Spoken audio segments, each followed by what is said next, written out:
विश्व नवनिर्माण की अनूठी ईश्वरीय योजना। मैं कौन? शरीर अलग चीज है, आत्मा अलग चीज है और दोनों मिलकर जीव आत्मा अर्थात जीवित आत्मा बनती है। जीवित आत्मा का मतलब है शरीर सहित काम करने वाली चैतन्य शक्ति। नहीं तो यह आत्मा भी काम नहीं कर सकती और यह शरीर भी नहीं काम कर सकता। इसका मिसाल एक मोटर और ड्राइवर से दिया हुआ है। जैसे मोटर होती है, ड्राइवर उसके अंदर है तो मोटर चलेगी, ड्राइवर नहीं है तो मोटर नहीं चलेगी। मतलब यह है कि आत्मा।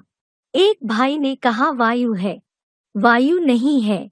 पृथ्वी, जल, वायु, अग्नि और आकाश, ये 5 जड़ तत्व तो अलग हैं जिनसे यह शरीर बना है। इन 5 तत्वों के बने शरीर में से आत्मा निकल जाती है तो भी शरीर के अंदर 5 तत्व रहते हैं। उनको जलाया जाता है या मिट्टी में दबाया जाता है। वे तो जड़ तत्व हैं, लेकिन आत्मा उनसे अलग क्या चीज है? वह मन और बुद्धि सहित एक अति सूक्ष्म ज्योतिर्बिंदु है, जिसको गीता में कहा गया है अणोरणीयाम सम अनुस्मरेत्यः। गीता के 8वें अध्याय का 9वां श्लोक। अर्थात अणु से भी अनुरूप बताया। अणु है लेकिन ज्योतिर्मय है। उस मन बुद्धि रूपी चैतन्य अणु में अनेक जन्मों के संस्कार भरे हुए हैं। मन बुद्धि संस्कार सहित आत्मा कही जाती है। वेद की एक ऋचा में भी बात आई है।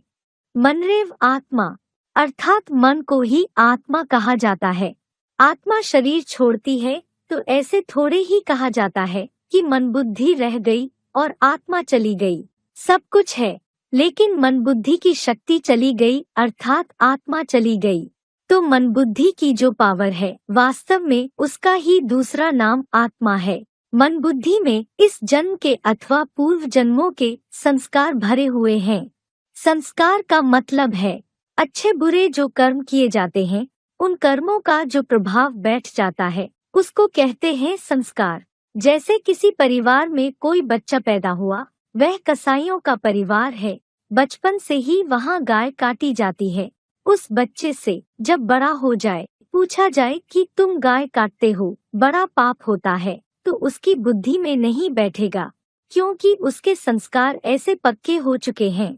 इसी तरीके से ये संस्कार एक तीसरी चीज है।